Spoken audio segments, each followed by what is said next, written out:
Good morning everyone. We made this video to tackle about Alfred Lord Tennyson and one of his work entitled The Lady of Shalott.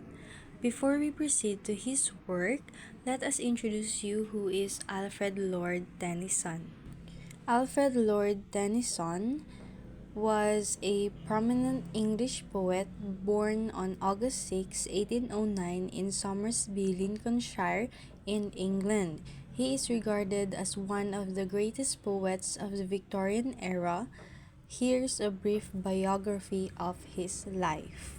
Alfred Lord Tennyson was a renowned British poet of the Victorian era, known for works such as The Charge of the Light Brigade, Ulysses, and In Memoriam AHH. He served as a poet laureate of the United Kingdom during much of Queen Victoria's reign. Tennyson's poetry often explored the themes of nature, morality, and the human condition. Alfred Lord Tennyson was born on August 6, 1809, in Somersby, Lincolnshire, in England. He was the fourth of the 12 children in a family with a rich literary background. Tennyson's father, George Clayton Tennyson, was a clergyman, and his mother, Elizabeth Fitchey, was the daughter of the vicar, and Tennyson's upbringing was largely rural, and the natural beauty of the Lincolnshire countryside greatly influenced his poetic imagination. He began writing poetry at a young age, and his talent was recognized early on by his family and teachers. Tennyson attended Trinity College, Cambridge, where he formed lasting friendship and began to publish his poetry in literary magazines. Alfred Lord Tennyson received his early education from his father and then attended Shalott Grammar School, where he excelled in classical studies and began to develop his poetic skills. In year 1827, he enrolled at Trinity College, Cambridge, where he continued to pursue his literary interest while studying classic and mathematics. At Cambridge, Tennyson became part of a group of aspiring poets known as the Apostles, and formed close friendship with fellow writers such as Arthur Hallam and James Spedding. Despite facing personal challenges and bouts of depression during his time at Cambridge, Tennyson's academic and literary achievements laid the foundation for his future success as a poet. Alfred Lord Tennyson's literary career spanned several decades and established him as one of the most significant poets of the Victorian era. He gained early recognition with the publication of his first collection, Poems Chiefly Lyrical, in 1830.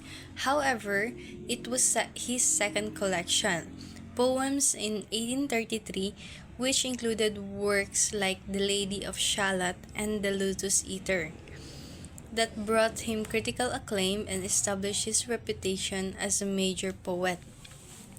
Throughout his career, Tennyson continued to produce numerous volumes of poetry, exploring a wide range of themes including nature, love, faith, and the human condition. Some of his most famous works includes In Memoriam AHH, a contribute to his close friend Arthur Hallam, The Maud, The Princess, and the Idylls of the King, a series of narrative poems based on the legends of King Arthur. So in year 1850, Tennyson was appointed Poet Laureate of the United Kingdom, succeeding William Wordsworth. He held his prestigious position for over 40 years until his death in 1892. During his tenure as Poet Laureate, Tennyson wrote numerous poems celebrating national events and milestones, including The Charge of the Light Brigade, which commemorates the heroism of British soldiers during the Crimean War. Tennyson's poetry is characterized by its rich imagery, lyrical beauty, and profound exploration of complex emotion and philosophical ideas. His influence on Victorian literature and beyond is profound, and his work continued to be studied and celebrated for their enduring relevance and timeless appeal. Alfred Lord Tennyson was appointed Poet Laureate of the United Kingdom in 1850, succeeding William Wordsworth. He held his prestigious position until his death in 1892, making him one of the longest-serving laureates in British history. So as a poet laureate, Tennyson was responsible for writing poetry to commemorate important national events and milestones. So as well as producing occasional verses for the royal family, his tenure as poet laureate coincided with significant cultural and political changes in Britain, and his poetry reflected the spirit of the Victorian age while also addressing timeless themes such as nature, love, and faith. So Tennyson's reputation as poet laureate further solidified his status as one of the foremost literary figures of his time. Alfred Lord Tennyson produced numerous major of works throughout his prolific literary career. Some of his most renowned and influential works include The Lady of Shalott, In Memoriam AHH, The Maud, The Charge of the Light Brigade, The Idylls of the King, Ulysses, and The Princess. So these works, among others, showcase Tennyson's mastery of poetic form, his profound exploration of the universal themes, and his enduring legacy as one of the greatest poets of the Victorian era. In his later years, Alfred Lord Tennyson continued to write poetry and enjoy widespread acclaim as Poet Laureate of the United Kingdom. He published several volumes of poetry, including The Holy Grail and Other Poems, in 1869, and The Tiresias and Other Poems in 1885. Tennyson's poetry involves with the changing times, but he maintained his lyrical style and thematic depth, exploring topics such as religion, science, and the human condition. Tennyson's influence extended beyond his own era, and his poetry continued to celebrated for its beauty and insight long after his death. He was highly regarded by his contemporaries, including fellow writers such as Robert Browning and Charles Dickens, and his work had a profound impact on subsequent generations of poets and writers. So Tennyson's legacy is marked by his contribution to Victorian literature and his ability to capture the spirit of his age while addressing timeless themes that resonate with readers across generations. His iconic poems, including The Charge of the Light Brigade and In Memoriam AHH, remain enduring classic, ensuring his place among the greatest poets of English language. The Lady of Shalott. The Lady of Shalott. On either side the river lie long fields of barley and of rye that clothe the wold and meet the sky. And through the field the road runs by to many-towered Camelot. And up and down the people go, gazing where the lilies blow, round an island there below, the island of Shalott. Willows whiten, aspens quiver, little breezes dusk and shiver, through the wave that runs forever by the island in the river, flowing down to Camelot. 4 grey walls and 4 grey towers overlook a space of flowers, and the silent isle embowers the Lady of Shalott. By the margin, willow veiled, slide the heavy barges trailed by slow horses, and unhailed the shallop flitteth silken sailed, skimming down to Camelot. But who hath seen her wave her hand, or at the casement seen her stand, or is she known in all the land, the Lady of Shalott? Only reapers reaping early, in among the bearded barley, hear a song that echoes cheerly from the river winding clearly down to towered Camelot. And by the moon the reaper weary, piling sheaves in uplands airy, listening whispers, "'Tis the fairy Lady of Shalott." There she weaves by night and day, a magic web with colours gay. She has heard a whisper say, a curse is on her if she stay to look down to Camelot. She knows not what the curse may be, and so she weaveth steadily, and little other care hath she, the Lady of Shalott. And moving through a mirror clear, that hangs before her all the year, shadows of the world appear. There she sees the highway near, winding down to Camelot. There the river eddy whirls, and there the surly village churls, and the red cloaks of market girls pass onward from Shalott. Sometimes a troop of damsels glad, an abbot on an ambling pad. Sometimes a curly shepherd lad, or long-haired page in crimson clad, goes by to towered Camelot. And sometimes through the mirror blue the knights come riding two and two. She hath no loyal knight and true, the Lady of Shalott. But in her web she still delights to weave the mirror's magic sights, for often through the silent nights a funeral with plumes and lights and music went to Camelot. Or when the moon was overhead came two young lovers lately wed.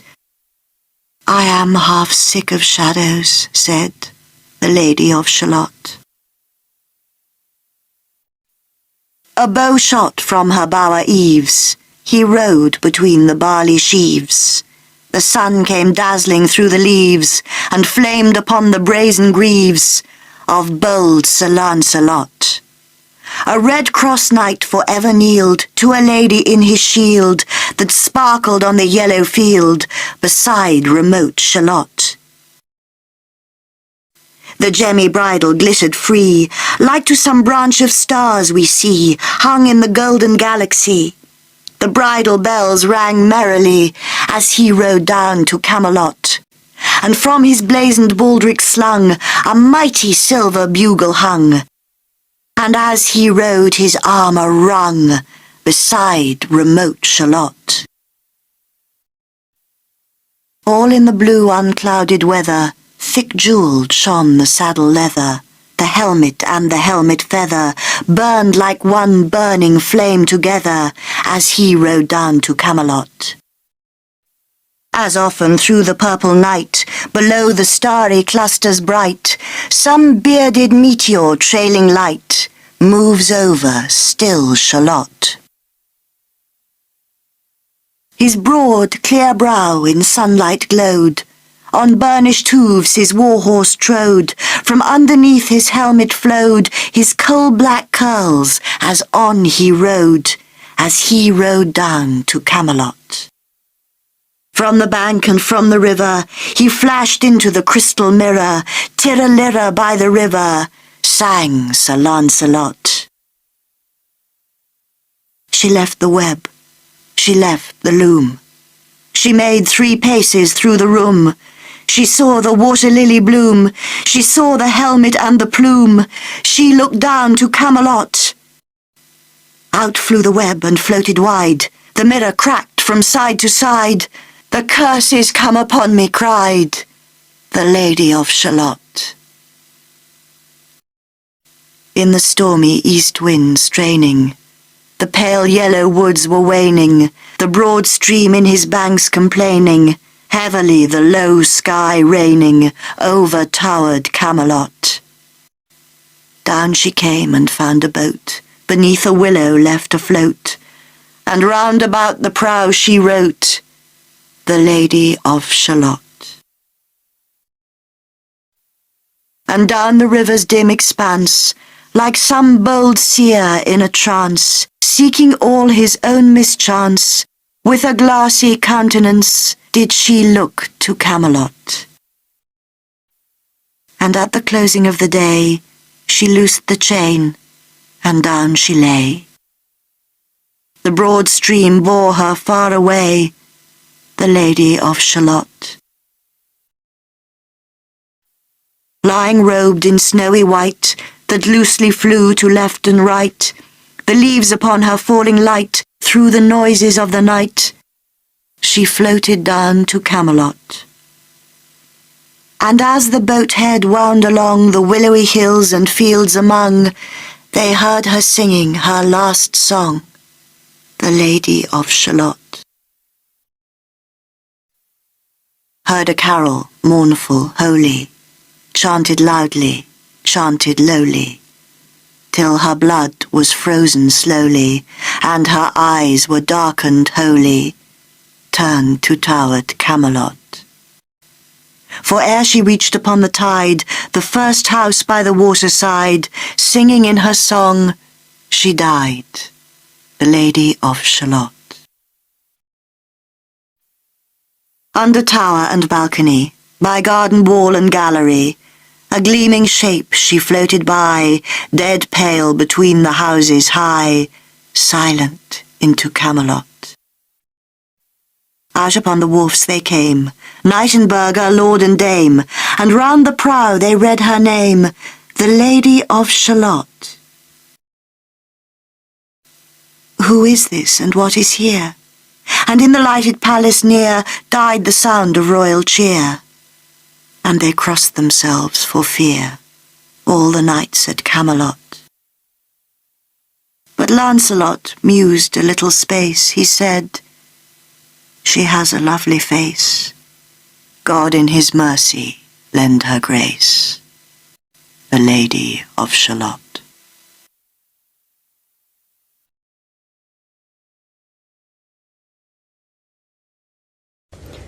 As a part of our group task, here is our analysis about the poem.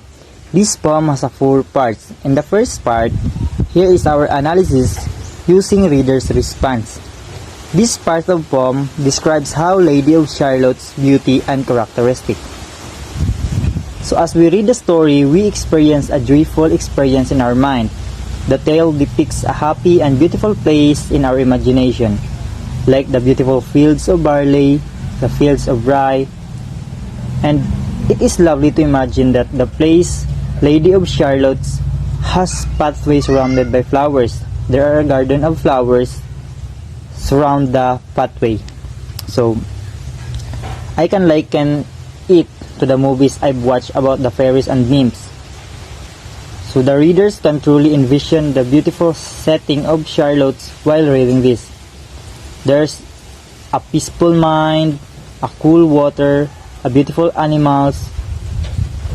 There are sun rays shining from the reflection of the water. And for us, the Lady of Shalott is very beautiful because she is likened to the place mentioned in this poem. She's like an angel, and for us, she's beautiful as a nymph in the place. She is dressed cleanly, attractive, beautiful, and has a gentle face like the beauty of the surroundings described in the story of this poem. Looking at the Lady of Shalott's situation from a psychological viewpoint, her constant weaving might be seen as a sign of being unable to stop doing something repeatedly, like when someone feels compelled to check things over and over. This could be because of the curse on her, making her feel like she has to keep weaving all the time or something bad will happen. So, her being alone and not taking to many people could make her feel really lonely and sad. The mirror she looks through to see Camelot might represent how she sees herself and the world around her. but it might not be a clear or true reflection. This shows how being stuck in a certain way of life can affect someone's mind and emotion. Aside of that, as a reader, we feel like we're in her shoes, trapped in a boring and repetitive life. So it helped us to see that everyone wants to be free and happy. We might imagine how hard it would be to be stuck doing the same thing over and over. So, not able to enjoy the world outside. Our feelings and thoughts about the lady's story helps us to understand the book better and remind us how stories can make us care about characters and think about our own lives. In this part of the story, Sir Lancelot, a bold knight, rides near the dwelling of the Lady of Shalott, who is under a mysterious curse. As he passes through the barley fields, the sunlight reflects off his armor, and his majestic appearance is vividly described. The lady, who is confined to weaving and observing the outside world through a mirror, is drawn to the sight of Sir Lancelot in the crystal mirror. Mesmerized by his presence, she abandons her weaving, and in doing so, triggers the curse that had been haunting her. The mirror cracks, and she realizes that the curse has finally taken its toll on her. The story described at first on the arrival of Sir Lancelot near the Lady of Shalott's abode. The vivid imagery captures the knight's splendid appearance and the enchanting surroundings, and the use of sensory details such as the sun dazzling through the leaves and gemmy bridle glittering like stars create a picturesque scene. The lady reaction, leaving her weaving to observe Sir Lancelot, hints at a momentous turning point in the narrative. The mention of the mirror cracking suggests the fulfillment of a curse, adding a layer of mystery and anticipation.